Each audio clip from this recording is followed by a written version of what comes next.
Hinduism and Sikhism are both Indian religions. Hinduism is an ancient set of traditions that have developed over several millennia, while Sikhism was founded in the 15th century, during the Mughal Empire era, by Guru Nanak Dev, who was born and raised in a Hindu family. Hinduism and Sikhism share many philosophical concepts such as karma, dharma, mukti, maya and samsara. In the days of Mughal oppression, in which Hindus were being converted to Islam through oppression and force, Sikhism came to the defense against the Mughals in India. The founder of Sikhism, Guru Nanak, was the first to raise voice against the rule of Islamic ruler Babur, the then ruler of India. History of similarities and differences. Scholars state that in its origins, Sikhism was influenced by the Nirguni tradition of Bhakti movement in medieval India. Nanak was raised in a Hindu family and belonged to the Bhakti Sant tradition. The roots of the Sikh tradition are, states Louis Fenwick, perhaps in the Sant tradition of India, whose ideology grew to become the Bhakti tradition. Furthermore, adds Fenwick, Indic mythology permeates the Sikh sacred canon, the Guru Granth Sahib and the secondary canon, the Dasam Granth, and adds delicate nuance and substance to the sacred symbolic universe of the Sikhs of today and of the past ancestors. Iconography. Ikonkar, iconically represented as in the Sri Guru Granth Sahib, is the iconographic statement in Sikhism that is, there is one God. The phrase is an expression of monotheistic unity of God.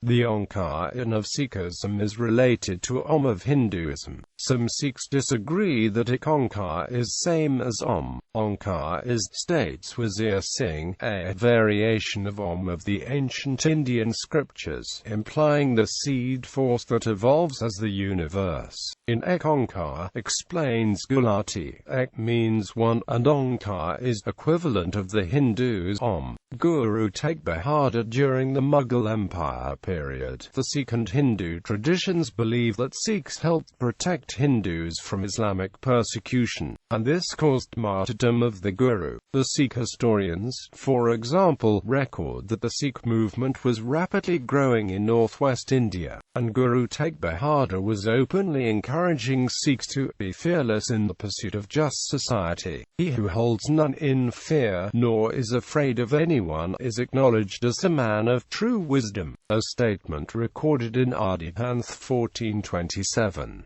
While Guru Tegh Bahadur influence was rising, Aurangzeb had imposed Islamic laws, demolished infidel schools and temples, and enforced new taxes on non-Muslims. According to records written by his son Guru Gobind Singh, the Guru had resisted persecution, adopted and promised to protect Kashmiri Hindus. The Guru was summoned to Delhi by Aurangzeb on a pretext, but when he arrived with his colleagues, he was offered to abandon his faith and convert to Islam. Guru Tegh Bahadur and his colleagues refused. He and his associates were arrested, tortured for many weeks. The Guru himself was beheaded in public. Differences. Monotheism versus pluralism. Sri Dasam Padshah Ke Granth p. 733. Sikhism is a monotheistic religion. Sikhs believe there is only one God, who has infinite qualities and names. Hinduism is a diverse system of thought with beliefs spanning monotheism, polytheism, panentheism, pantheism, monism, agnosticism, deism and atheism.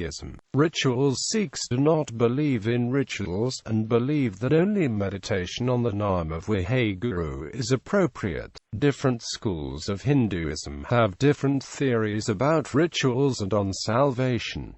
Idol worship. Sikhs reject idol worship. Hindus accept the worship facilitated with images and murtis, particularly in agamic traditions, such as Vaishnavism and Shaivism. Some scholars state it is incorrect to state that all Hindus worship idols, and more correct to state that for some the idol is a means to focus the thoughts. For some idol is a manifestation of spirituality that is everywhere, and for some even a lingua finger, a sunrise or a river or a flower serve the same purpose.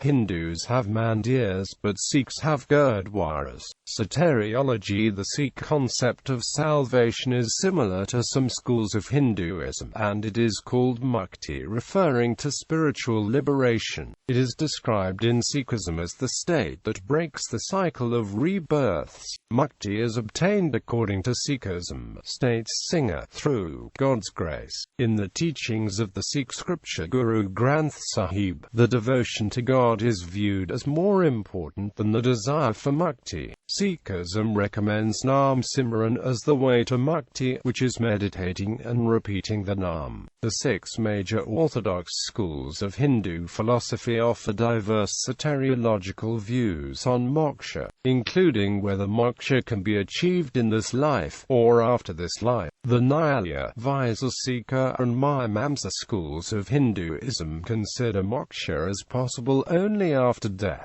Samkhya and Yoga schools consider moksha as possible in this life. In Vedanta school, the Advaita sub-school concludes moksha as possible in this life. The Dvaita and Visistadvaita sub-schools of Vedanta tradition, highlighted by many poets science of the Bhakti movement, believe that moksha is a continuous event, one assisted by loving devotion to God, that extends from this life to post-mortem. Beyond these 6 orthodox schools, some heterodox schools of Hindu tradition, such as Karvaka, deny there is a soul or afterlife moksha. Dietary requirements. Hinduism does not explicitly prohibit eating meat, but it does strongly recommend ahimsa, the concept of non-violence against all life forms including animals. As a consequence, many Hindus prefer vegetarian or lacto-vegetarian lifestyle, and methods of food production that is in harmony with nature and compassionate, respectful of other life forms as well as nature. The tenets of Sikhism do not advocate a particular stance on either vegetarianism or the consumption of meat, but rather leave the decision of diet to the individual.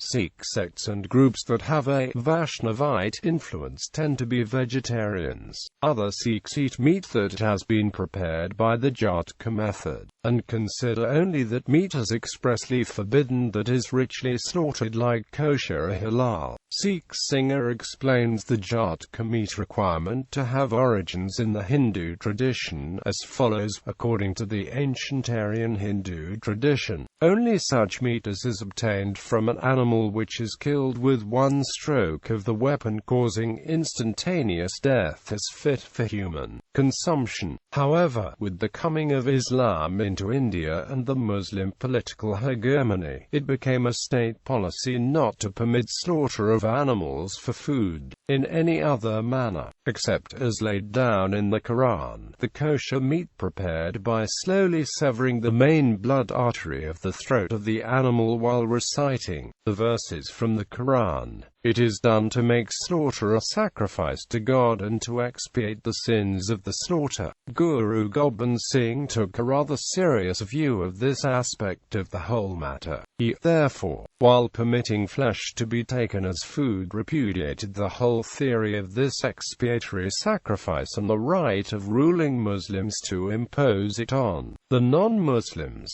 Accordingly, he made Jhatka meat obligatory for those Sikhs who may be interested in taking meat as a part of the food. Similarities between Hinduism and Sikhism. Both Hindus and Sikhs are cremated after death. Both believe in karma. While Sikhs learn from a guru, Hindus can learn from Hindu gurus, yogas, sages and saints. Hindus and Sikhs use the word Atma or Atman to describe the self-soul. In the Hindu and Sikh traditions, there is a distinction between religion and culture, and ethical decisions are grounded in both religious beliefs and cultural values. Both Hindu and Sikh ethics are primarily duty-based. Traditional teachings deal with the duties of individuals and families to maintain a lifestyle conducive to physical, mental and spiritual health. These traditions share a culture and worldview that includes ideas of karma and rebirth, collective versus individual identity, and a strong emphasis on spiritual purity. The notion of Dharma, karma, prasad, moksha and a belief in rebirth are very important for both Hindus and Sikhs. Unlike the linear view of life taken in Abrahamic religions, for Hindus and Sikhs, life, birth and death are repeated for each person, in a continuous cycle. Culture and marriages. There is an organic relation of Sikhs to Hindus, states Zarana, both in religious thought and their communities, and virtually all Sikhs' ancestors were Hindus. Marriages between Sikhs and Hindus, particularly among Khatris, were frequent. Some Hindu families brought up a son as a Sikh, and some Hindus view Sikhism as a tradition within Hinduism, even though the Sikh faith is a distinct religion. Dogra states that there has always been intermarriage between the Hindu and the Sikh communities. Charing and Cole state that Sikhism originated and developed within Hinduism. Hindus and Sikhs are very close in faith, and they have what is termed as roti beti dai sanj, that is, they eat together and intermarry. William Owen Cole and Pyara Singh Sampi state that for many Sikhs, intermarriage between Hindus and Sikhs of same community is preferable than other communities.